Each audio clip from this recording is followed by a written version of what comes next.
فضائل القرآن الكريم وآداب حملته ليرميج قرآنا دزلا يعامين جن غلقش دوش جين دوهرا شيخ مصطفى العدوي السيازدين هراء دارسون شيخ والجوب جين توسوة الدل قديرة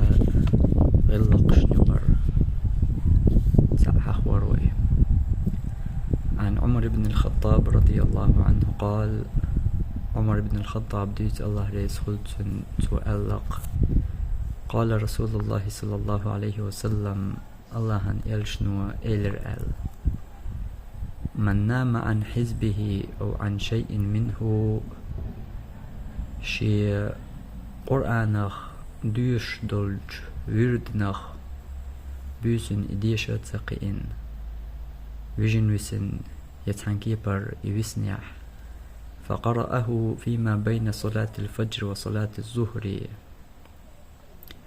إشي ديسنرك تو عيري ديالق لامز نيقع عير لامز خلجل طياح ديالقان خلي تو إديشة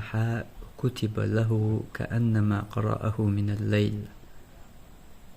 بيسن تو إديش سنة لا يزوردتن بيسن هديشري يال يوقع يو دودال جرجاح هور بيسن هدوش ليلوش دول ورد تن بيسن قدول يوجن ويسن هايو أرداليح أولامز دينشول تعديل خان خلي يعني حدوش ترك حجوز خليح شجوز خليح يقيدوق يكزك يلا خليح إذا أحتو أيري ديال قلامز أن يقع دياش كان بيسن دياش سنة دايازوش دوحا اشتاق إن خيتمي هو الله ويتس.